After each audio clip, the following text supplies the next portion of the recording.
할렐루야. 한 주간 평안하셨습니까? 거룩한 주일을 맞아 온라인으로 예배드리시는 모든 분들의 가정과 삶 가운데 선하신 우리 주님의 은혜와 평강이 함께 하시길 바랍니다. 오늘도 살아 역사하시며 우리와 함께 하시는 하나님께 마음과 뜻과 정성을 모아 예배하는 우리 모두가 될 수 있기를 바랍니다. 함께 사도신경으로 우리의 신앙을 고백하도록 하겠습니다. 나는 전능하신 아버지 하나님, 천지의 창조주를 믿습니다. 나는 그의 유일하신 아들, 우리 주 예수 그리스도를 믿습니다. 그는 성령으로 잉태되어 동정녀 마리아에게서 나시고 본디오 빌라도에게 고난을 받아 십자가에 못 박혀 죽으시고 장사된 지 사흘 만에 죽은 자 가운데서 다시 살아나셨으며 하늘에 오르시어 전능하신 아버지 하나님 우편에 앉아 계시다가 거기로부터 살아있는 자와 죽은 자를 심판하러 오십니다. 나는 성령을 믿으며 거룩한 공교회와 성도의 교제와 죄를 용서받는 것과 몸의 부활과 영생을 믿습니다. 아멘. 함께 찬송가 8장으로 하나님께 영광 돌리겠습니다.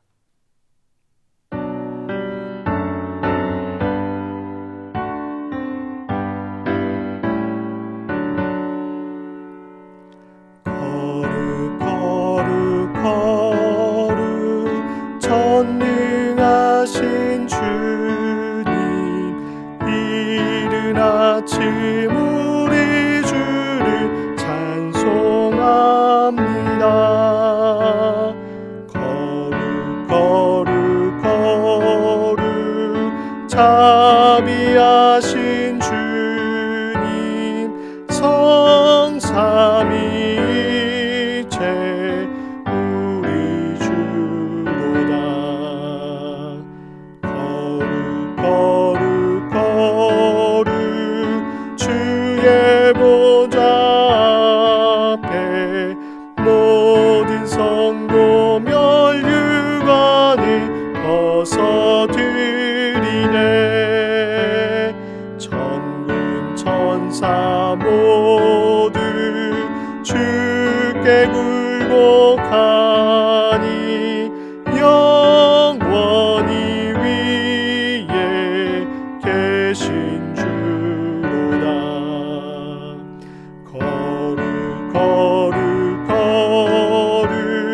주의 빛난 영광 모든 죄인 눈 어두워 볼 수 없도다. 거룩하신 이가 주님밖에 없네.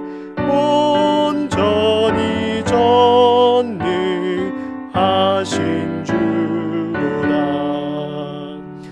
거룩 전능하신 주님, 천지 만물 모두 주를 찬송합니다.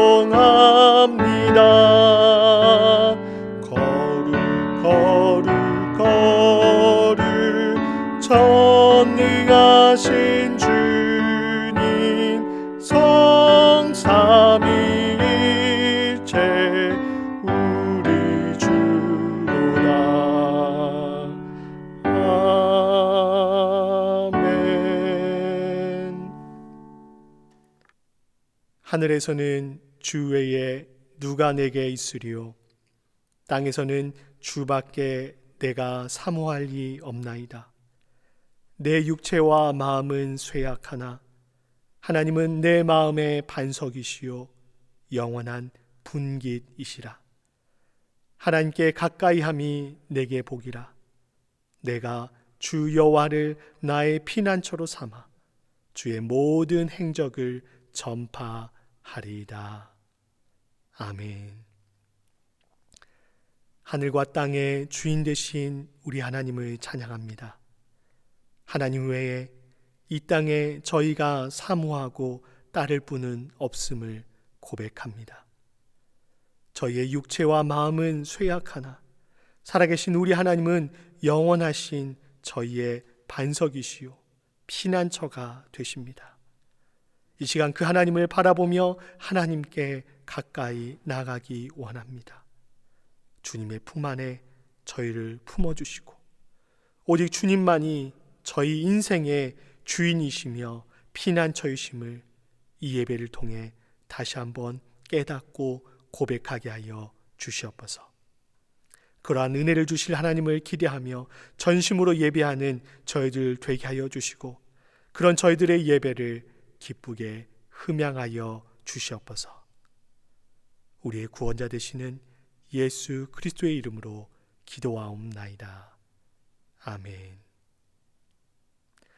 함께 찬송가 387장 찬송하시겠습니다.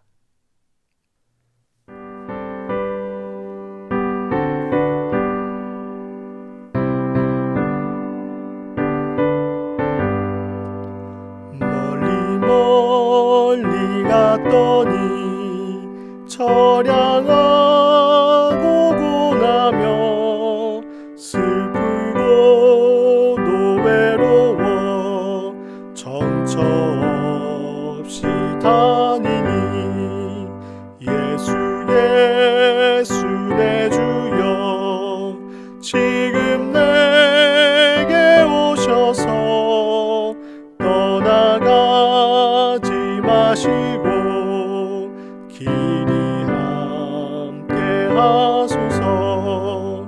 예수 예수 내 주여 마음 아파올 때에 눈물 씻어주시고 나를 위로하소서. 예수 예수 내 주여 지금 내게 오셔서 떠나가지 마시고 길이 함께 하소서. 다니다가 쉴 때에 쓸쓸한 곳 만나도 홀로 있게 마시고 주여 보호하소서. 예수 예수 내 주여 지금 내게 오셔서 떠나가지 마시고 길이 함께 하소서.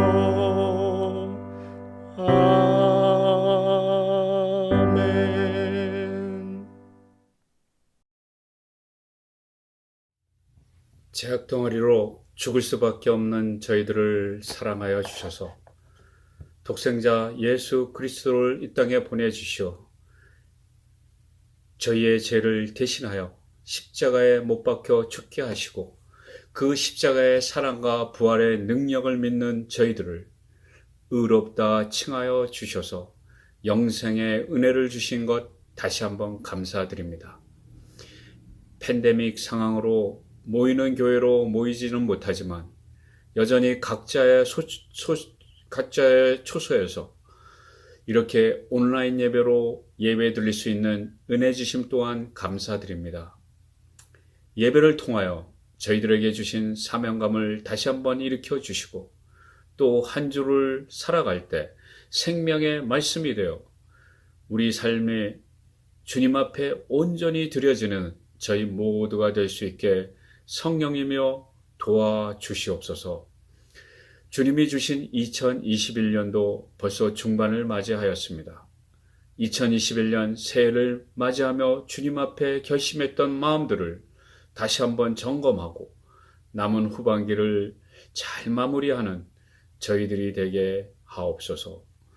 세상은 비대면의 시대로 변해가고 있고 경건의 모양은 있으나 경건의 능력을 부인하는, 그렇게 되기 쉬운 요즘이지만 주님, 저 자신과 우리 모두를 붙들어 주셔서 하나님과 대면의 시간을 누리고 더욱더 친밀한 시간을 갖게 하여 세상이 주는 쾌락보다 주님 말씀에 복 있는 자는 여호와의 율법을 즐거워하여 그 율법을 주야로 묵상하는 자로다라고 말씀하셨는데, 그러한 복들이 차고 넘치는 우리 공동체가 될 수 있게 하옵소서.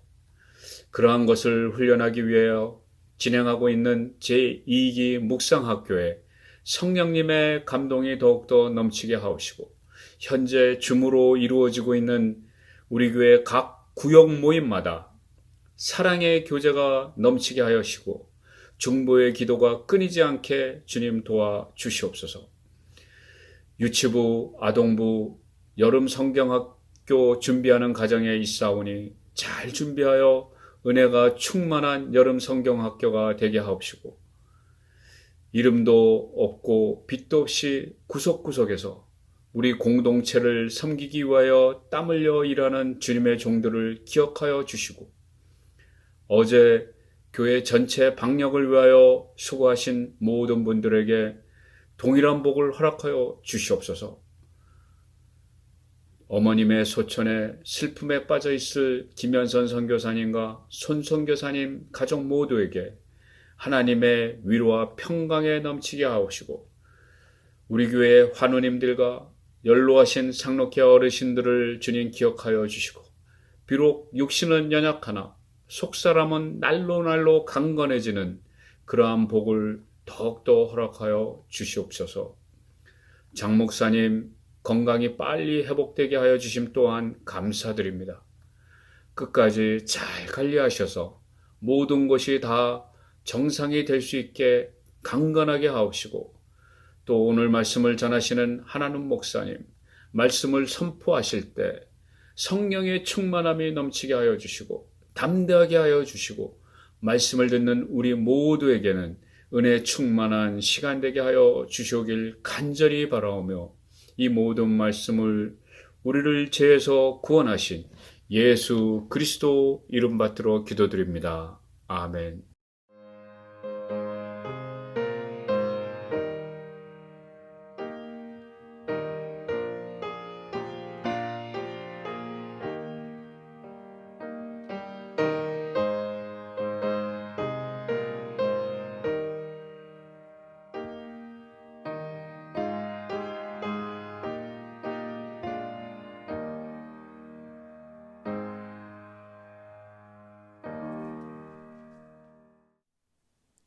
우리 하나님께 예물을 봉헌하도록 하겠습니다.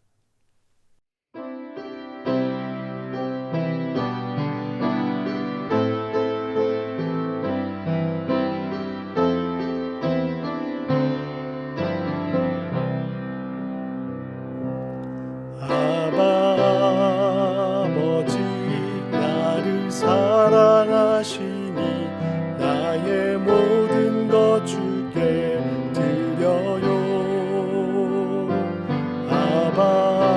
아버지, 내가 여기 있으니 주님 영광 위하여 써주세요.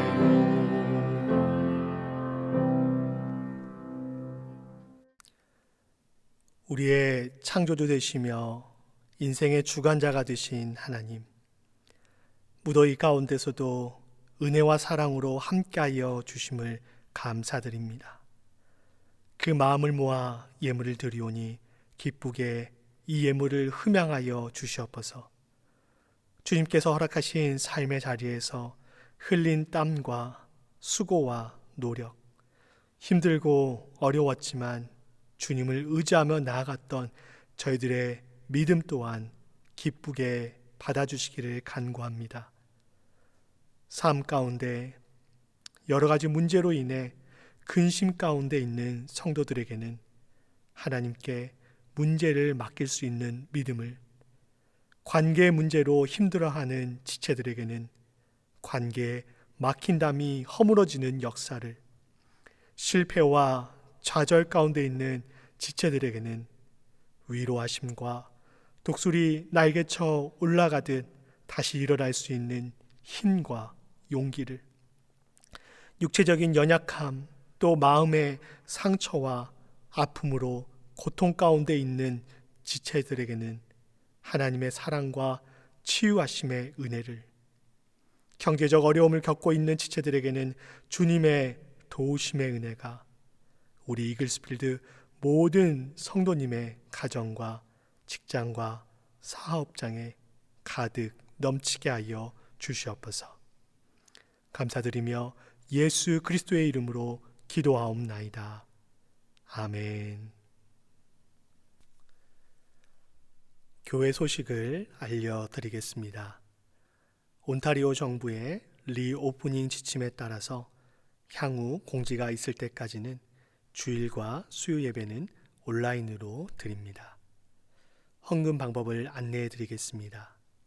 교회를 방문하셔서 우편함에 헌금 봉투를 넣어주시거나 교회로 우편 발송해 주셔도 되고 이 트랜스퍼로도 하실 수 있습니다. 이 트랜스퍼 헌금 시 메모란에 본인 헌금 번호를 기입해 주시고 비밀번호는 이글스로 설정해 주시기 바랍니다. 제2기 묵상학교 다시 시작합니다. 목요반 6월 10일 목요일 오후 9시에 시작되오니 기억하시고 참여해 주시기 바랍니다. 6월의 구역장 모임이 6월 11일 오후 7시 30분 온라인으로 진행됩니다. 구역장들께서는 참석해 주시기 바랍니다. 한글학교 온라인 수료식이 6월 12일 토요일 오전 10시에 있습니다. 온라인 정기당회가 6월 13일 주일 오후 2시에 있습니다. 6월 졸업 시즌을 맞아 중고등부 온라인 예배를 유튜브에서 줌으로 전환하여 진행합니다. 중고등부 온라인 예배를 위한 줌 링크는 학부모님 카톡방과 중고등부 페이스북을 통해서 공지됩니다. 오늘부터 27일까지 4주간 진행되오니 자녀들을 독려하셔서 참석하실 수 있게 도와주시면 감사하겠습니다. 유치부 아동부 여름 성경학교가 7월 2일부터 4일까지 나는 왕의 자녀예요 라는 주제로 진행됩니다. 봉사자 신청 받습니다.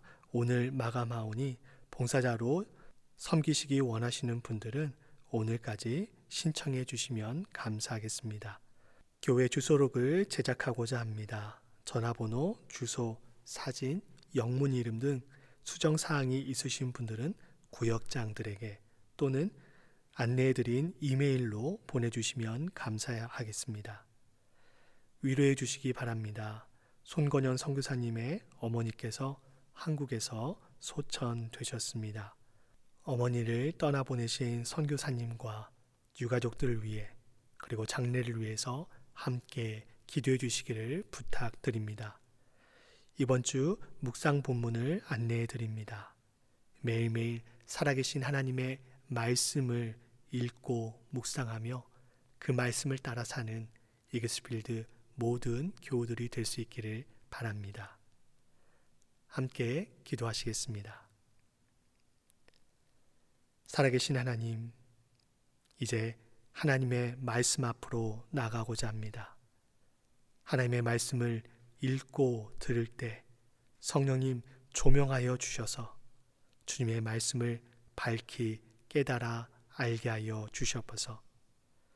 사랑하는 어머니를 하나님의 품으로 떠나보내신 송건영 선교사님을 위로하여 주시고 진행되어지는 모든 장례와 유가족들 위해 주님께서 함께하여 주시옵소서. 감사드리며 예수 그리스도의 이름으로 기도드리옵나이다. 아멘. 오늘 하나님께서 저희들에게 주신 말씀은 구약성경 창세기 3장 8절에서 14절까지의 말씀입니다.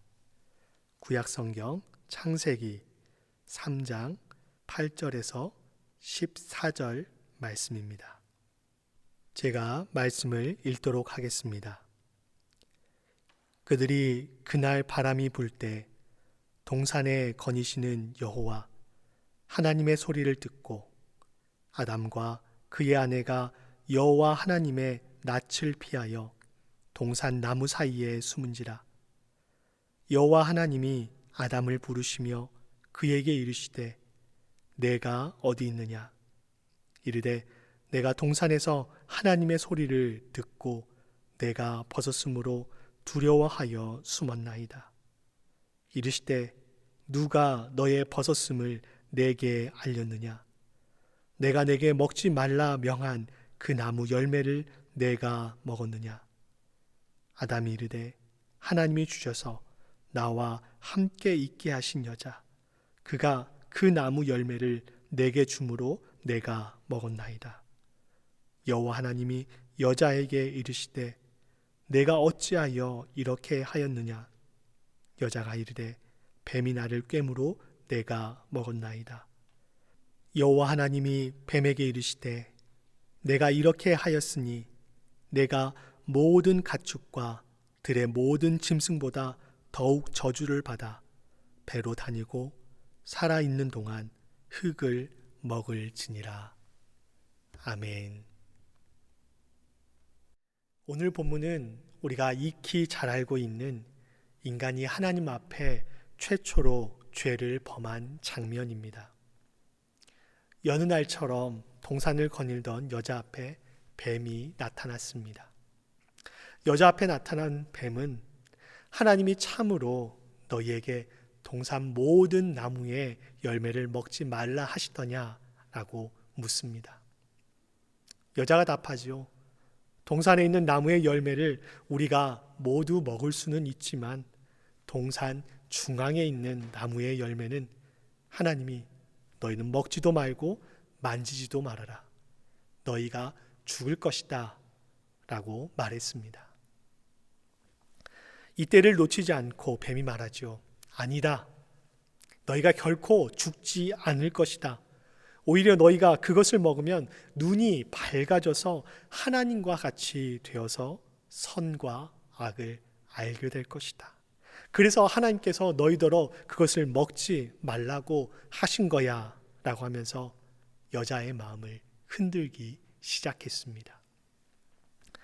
그의 말을 듣고 선악과를 보니 선악과는 정말 보기에도 먹음직스럽게 보이고 한 입 베어 물면 정말 지혜롭게 될 만큼 탐스럽게도 생겼습니다.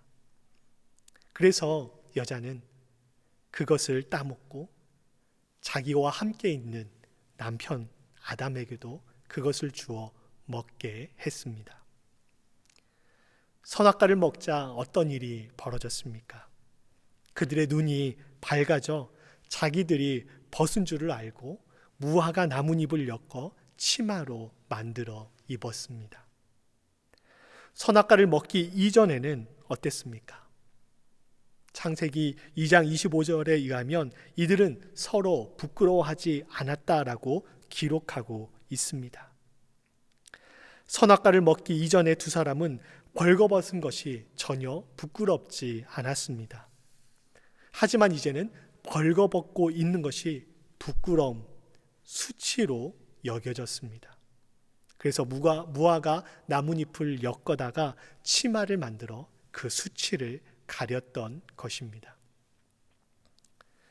그때 하나님께서 이들을 찾아오시지요. 이들을 찾으십니다.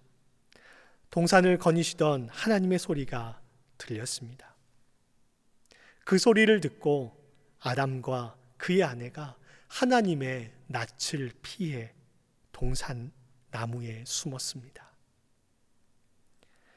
하나님이 아담아, 아담아, 네가 어디 있느냐 라고 하시면서 아담을 부르셨습니다. 이 하나님의 음성을 들었을 때 아담과 그의 아내의 마음은 어땠을까요? 하나님의 음성이 그들에게는 마치 벼락과 같이 들렸을 것입니다. 어린아이가 잘못을 저질렀을 때 이것이 부모님께 들키지 않을까 하는 노심초사하는 그런 마음을 가지고 부모님을 기다립니다. 문이 열리고 부모님이 들어오시는 소리가 들릴 때 이 아이는 심장이 멎을 것 같이 콩닥콩닥 떨렸겠죠. 두근거리는 심정이었을 것입니다. 두려움에 떠는 그런 심정이었을 것입니다. 그와 같이 두근거리는 심정으로 아담이 하나님께 말합니다. 하나님, 제가 하나님의 소리를 듣고 제가 벗었으므로 두려워하여 숨었습니다. 이 무슨 청천벽력 같은 소리입니까? 하나님과 아담의 관계는 무서워 숨고 피하는 그런 관계가 아닙니다. 사랑과 신뢰를 바탕으로 세워진 인격적인 사귐이 있는 그런 관계입니다. 하나님께서 아담아라고 하면서 그의 이름을 불러주신 것은 우리가 인격적인 관계를 맺고 있다, 사귐과 신뢰의 관계를 맺고 있다라는 것을 상징적으로 보여줍니다. 자녀가 부모를 무서워하는 존재로 인식하고 있다라고 하는 것은 그다지 좋은 모습은 아니지요.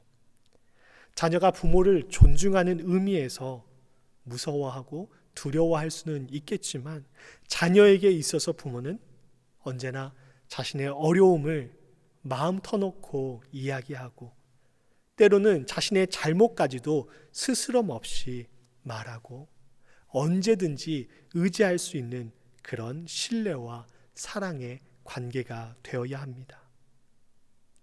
아담과 그의 아내가 선악과를 먹기 전까지 하나님과 이들은 그런 관계였습니다. 그런데 이제 그 관계가 깨어져 버렸습니다. 이 관계는 하나님이 깨트리신 것이 아니라 인간이 먼저 깨트린 것이죠. 그 깨어져 버린 관계를 상징적으로 보여주는 단어가 바로 두려움입니다. 유명한 구약학자인 게르하르트 폰 라트는 하나님 앞에서의 두려움은 하나님과의 관계가 파괴된 징후이다 라고 말을 했습니다. 굉장히 공감이 되는 말입니다.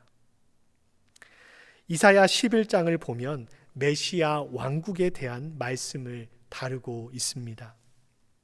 이 땅에 진정한 메시아가 도래하게 될 때의 모습을 이사야 11장이 그리고 있습니다. 제가 이사야 11장 6절에서 8절 말씀을 읽도록 하겠습니다. 그때 이리가 어린 양과 함께 살며 표범이 어린 염소와 함께 누우며 송아지와 어린 사자와 살찐 짐승이 함께 있어 어린아이에게 끌리며 암소와 곰이 함께 먹으며 그것들의 새끼가 함께 엎드리며 사자가 소처럼 풀을 먹을 것이며 젖먹는 아이가 독사의 구멍에서 장난하며 젖된 어린아이가 독사의 굴에 손을 넣을 것이라. 아멘. 이 6절에서 8절까지의 말씀을 보면 함께라는 단어가 4번이나 나옵니다. 육식동물과 그들의 먹잇감인 초식동물이 함께 있습니다. 사나운 맹수와 아무런 힘이 없는 어린아이가 함께 있고요. 어린아이가 독사굴에 손을 넣어 독사와 장난을 쳐도 독사가 물지 않습니다. 어떻게 이런 일이 가능할까요? 서로가 서로를 두려워하는 존재가 아니라 사랑하고 신뢰하는 관계로 맺어져 있기 때문입니다. 그런데 인간이 하나님 앞에 범죄함으로 말미암아 이런 신뢰의 관계, 사랑의 관계가 깨어져 버린 것입니다. 그래서 두려움을 갖게 되는 것이죠. 죄를 짓게 되면 두려워집니다. 많은 범죄자들을 보십시오. 죄를 짓고 내가 죄 지었어 라고 하면서 당당하게 사는 사람은 없습니다. 다들 자기의 죄를 숨기고 거짓말을 하고 외국으로 도피하죠. 요즘에는 성형수술이 발달되어 얼굴도 바꿔버리며 자기를 은닉하면서 살고 있는 것이 범죄자들의 모습입니다. 이것이 바로 죄의 특성입니다. 이에 하나님께서는 누가 너의 벗었음을 알렸느냐? 내가 내게 먹지 말라고 한 그 나무의 열매를 먹었느냐? 라고 하시면서 하나님의 신문이 시작됩니다. 하나님은 우리를 사랑하십니다. 그렇습니다. 그러나 결코 하나님은 죄를 묵과하지 않으십니다. 하나님께서는 인간이 창조주 하나님과 같이 되려고 하는 그 권위에 대한 도전에 화가 나셨습니다.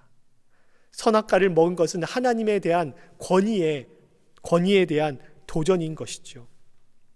다른 말로 하면 교만이라고 할 수 있습니다.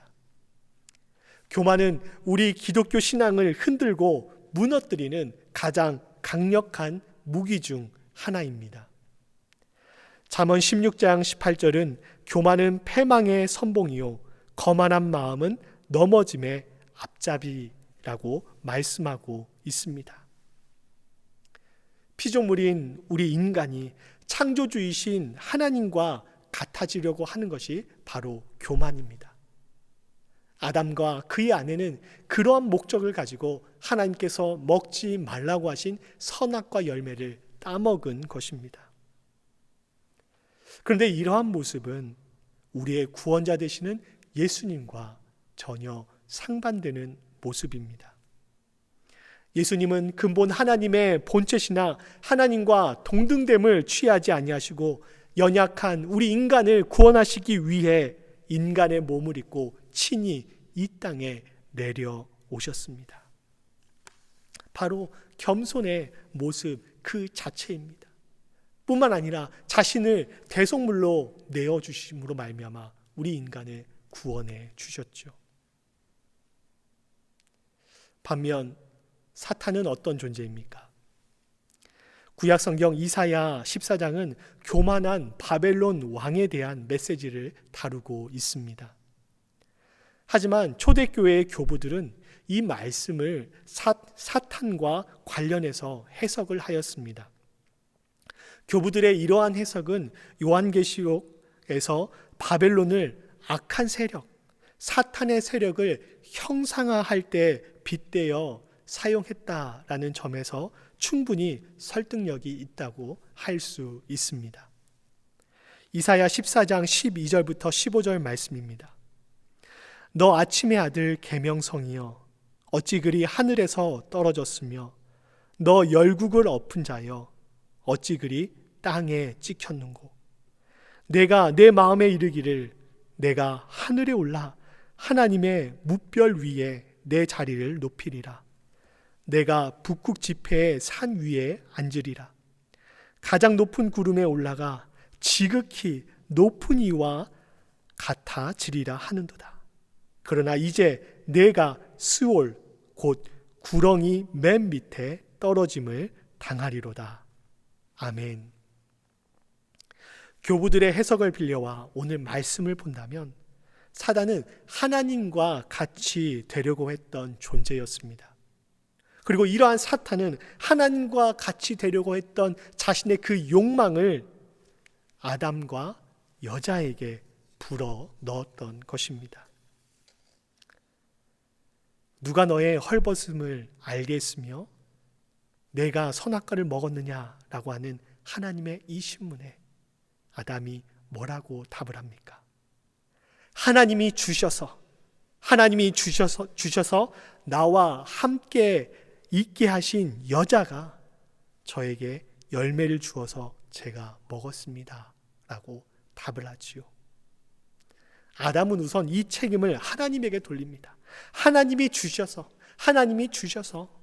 나와 함께 있게 하신 여자라고 말을 하지요. 그리고 나서 다음 타깃으로 여자에게 그 자신의 책임을 전가해 버립니다. 저는 생각이 없었는데 하나님이 주신 그 여자가 저에게 이것을 줘서 제가 먹었습니다 라고 말했습니다. 아담과 여자는 어떤 관계였습니까?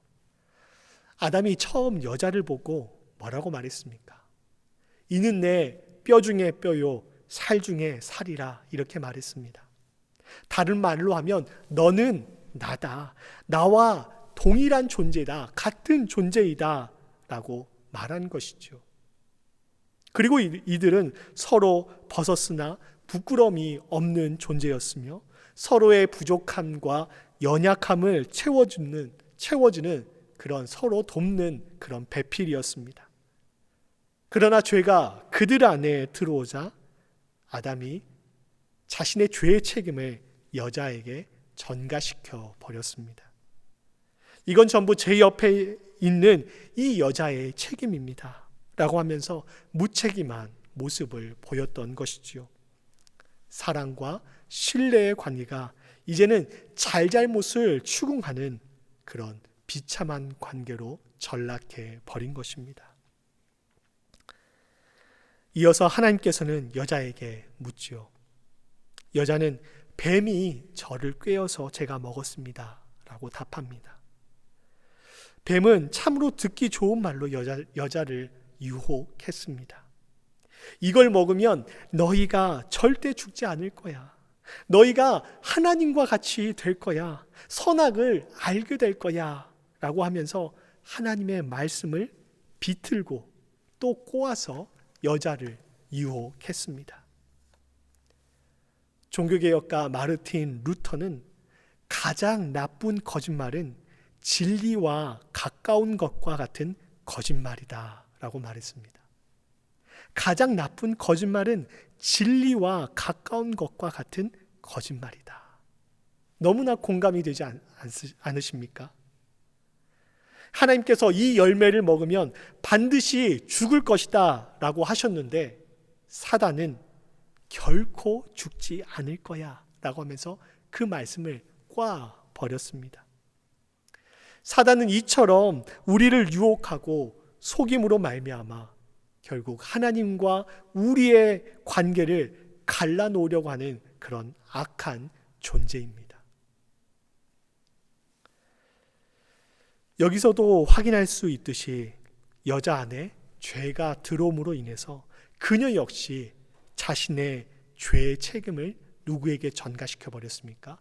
뱀에게 전가시켜 버립니다. 그리고 우리 기준으로 보면 하나님께서 이제 뱀에게 너는 그러면 왜 이렇게 했느냐 라고 추궁하실 것 같은데 성경에는 그런 내용이 기록되어 있지 않습니다. 하나님은 그냥 무시해 버리십니다. 왜 그러셨을까요? 여기는 분명한 하나님의 메시지가 있습니다. 우리는 뱀을 생각하면 사단의 존재, 사단의 이미지를 떠오릅니다.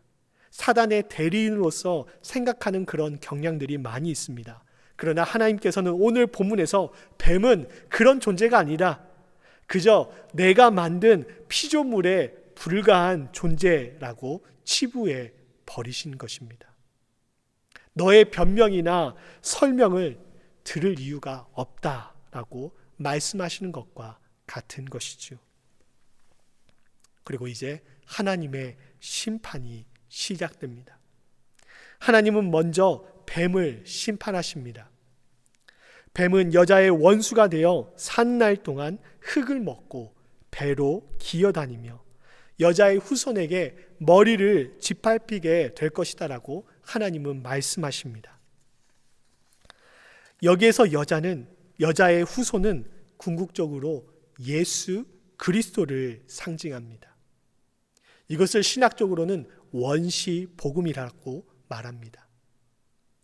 여기에서도 우리는 하나님은 그저 죄에 대해서 심판하시는 분, 그렇게 심판하시고 끝내시는 분이 아니라 자비와 사랑을 가지고 계신 분이라는 것을 확인할 수가 있습니다. 당장은 뱀으로 상징된 사단의 꾀에 넘어가 죄를 지어 걸려 넘어졌지만 그것으로 우리 인간을 놔두시는 것이 아니라 방치하시는 것이 아니라 결국에는 여자의 후손으로 나신 예수 그리스도가 사단의 머리를 깨부수고 승리하실 것이라는 것을 하나님께서 이미 말씀하시고 약속해 주신 것입니다. 그리고 하나님의 그 약속대로 예수님께서 이 땅에 오셔서 십자가의 죽음을 통해서 사단의 결박을 푸시고 사단의 머리를 깨부시고 우리를 죄에서 자유케 하여 주신 줄 믿습니다. 할렐루야. 하나님의 심판은 이제 여자에게로 이어지죠. 여자는 해산의 고통이 증대되고 남편을 사모하며 남편의 다스림을 받게 될 것이다라고 하나님께서 말씀하셨습니다. 언젠가 아내가 저에게 물었습니다. 왜 여자는 이렇게 힘들게 아이를 낳아야 하느냐? 그래서 제가 한마디 했죠. 그걸 왜 나한테 따지느냐? 하와에게 가서 따져라 라고 말한 기억이 있습니다.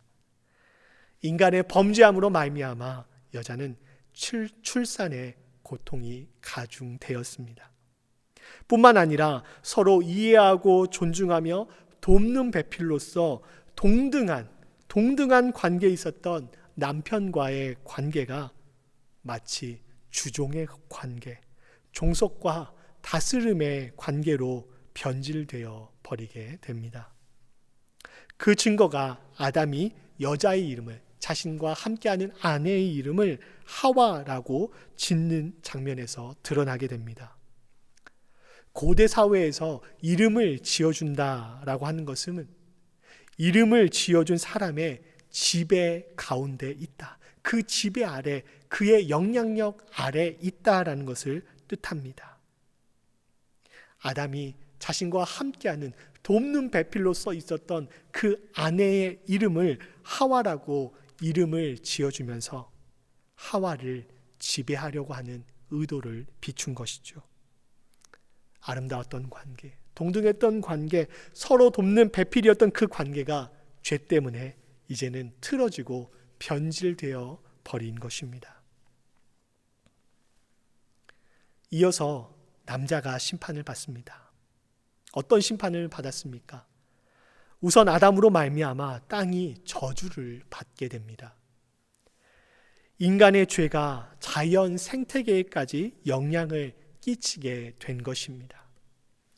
흙으로 지어진 인간에게 땅은 인간의 근본이고 출신이고 또한 고향과도 같습니다. 인간은 그 근본인 땅과 버타며 살아야 하는데, 그런데 그 땅과의 관계 역시 깨어져 버리게 된 것이죠. 뿐만 아니라 평생에 수고하여야 그 소산을 먹게 되고 땅이 가시덤불과 엉겅퀴를 내게 됨으로 인해서 노동의 수고가 가중되어 버렸습니다. 그리고 무엇보다도 그들 안에 죽음이 들어오게 되었습니다. 이전까지는 동산 중앙에 있는 생명나무의 열매를 먹으면 생명을 계속해서 연장할 수가 있었습니다. 하지만 이제는 더 이상 그렇게 할 수 없게 되어버렸습니다. 24절 말씀에 의하면 하나님께서 범죄한 인간을 에덴 동산에서 내쫓으십니다. 뿐만 아니라 그들이 에덴 동산으로 돌아와서 생명나무의 열매를 따먹지 못하도록 그룹들과 두루 도는 불칼을 경비병으로 세워 놓으시죠. 이 모든 것이 바로 불순종의 죄, 교만의 죄 때문이었습니다. 죄 때문에 이렇게 된 것이지요.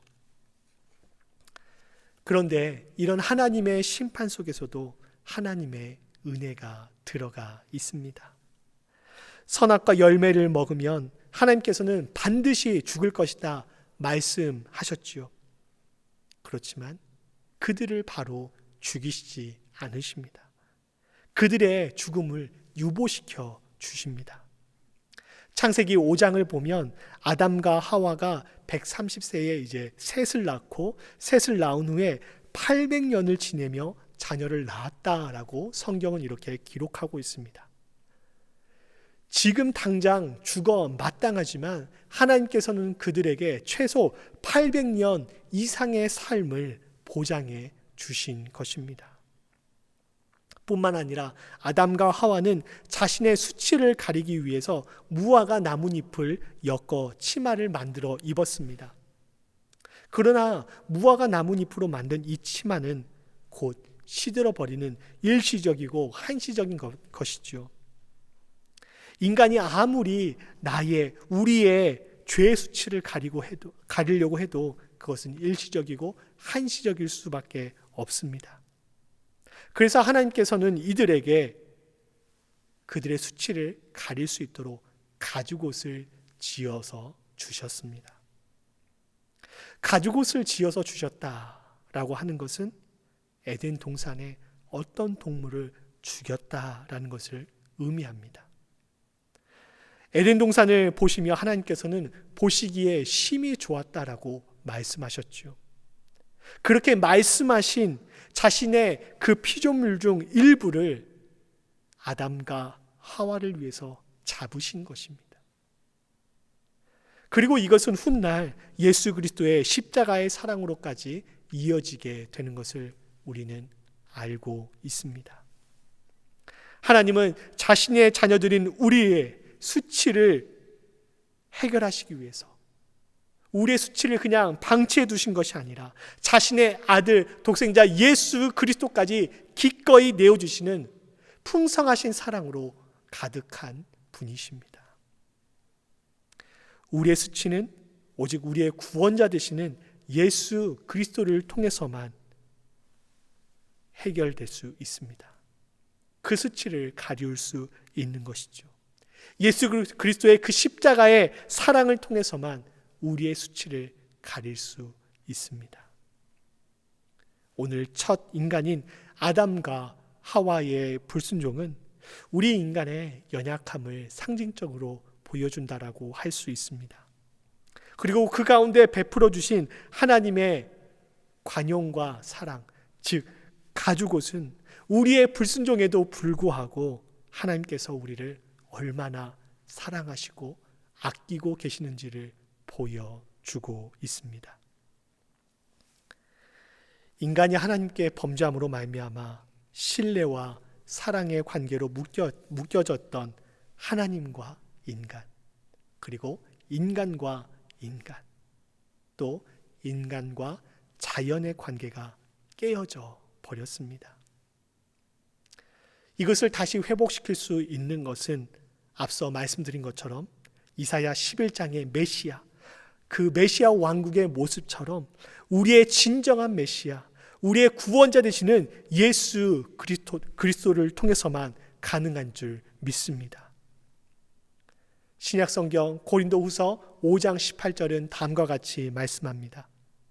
모든 것이 하나님께로서 났으며 그가 그리스도로 말미암아 우리를 자기와 화목하게 하시고 또 우리에게 화목하게 하는 직분을 주셨으니 아멘.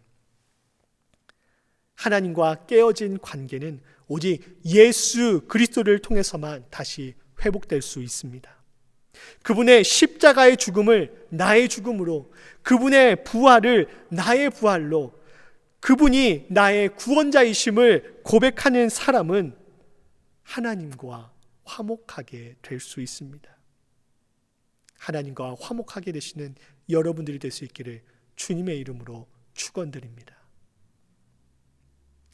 하나님과 화목하게 된 우리는 또한 사람과 화목하게 되기를 힘써야 합니다.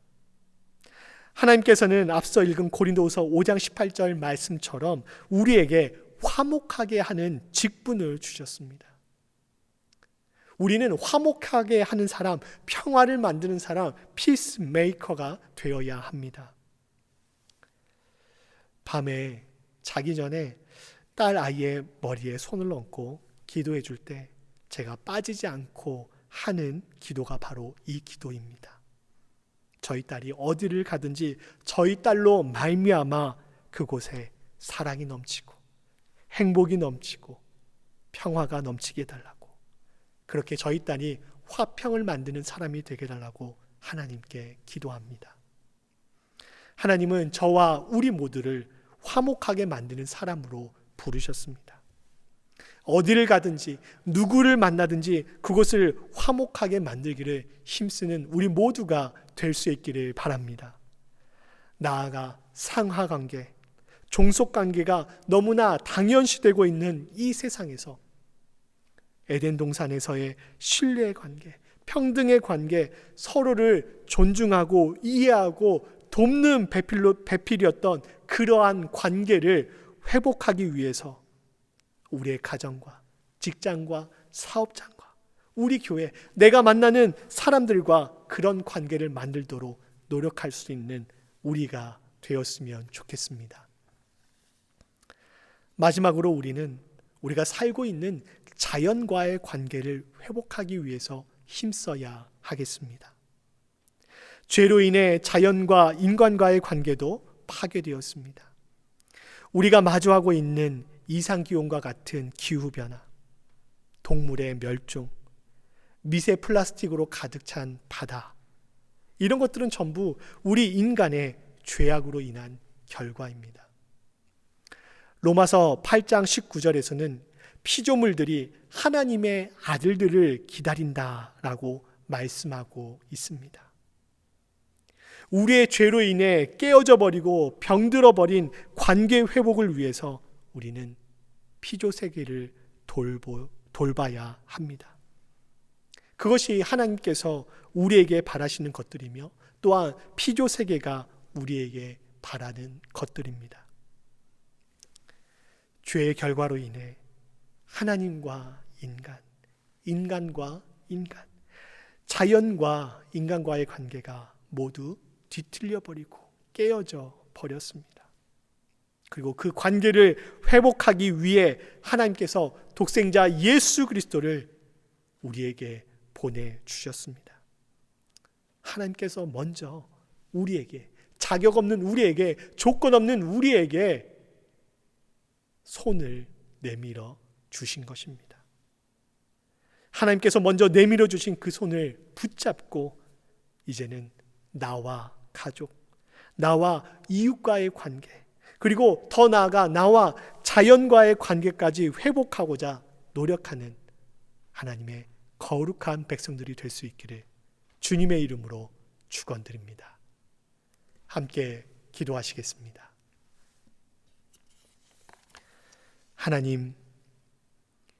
하나님과 같이 되려고 했던 인간의 교만의 죄로 인해 하나님과 인간, 인간과 인간, 자연과 인간의 관계가 모두 깨어져 버리고 뒤틀려 버렸습니다.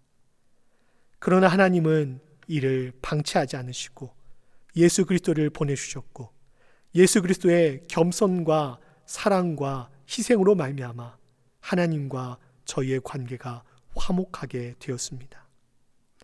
하나님과의 화목의 관계를 지키며 그 사랑을 누리며 사는 저희들 되게 하시고 그 사랑받은 저희 모두가 하나님께서 허락하신 명령에 따라 다른 이들과도 화목하고 가정과 직장과 사업장과 교회에서 내가 만나는 모든 사람들과 화목하기를 힘쓰는 저희들 되게 하여 주시옵소서.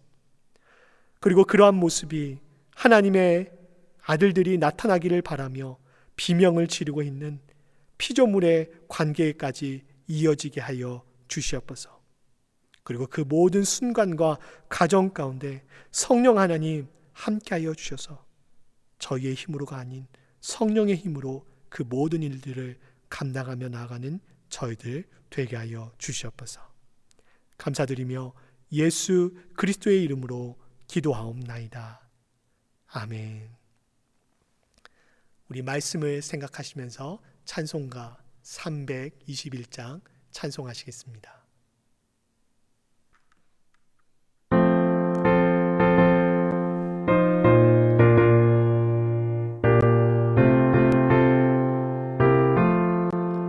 날 대속하신 예수께 내 생명 모두 드리니 늘 진실하게 하소서.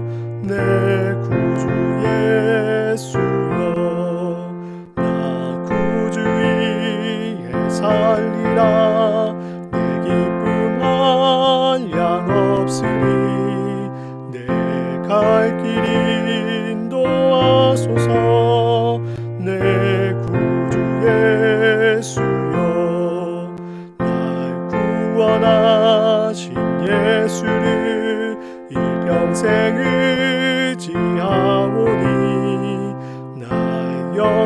하여 주소서.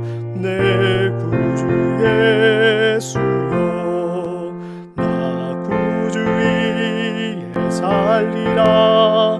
내 기쁨 한량 없으리. 내 갈 길 인도하소서. 내 구주 예수여, 주 십자가에 달리사 날 자유하게 했으니 내 몸과 마음을 주 위에 다 쓰게 하소서. 나 구주 위에 살리라. 내 기쁨 한량 없으리. 내 갈 길 인도하소서. 내 구주 예수여.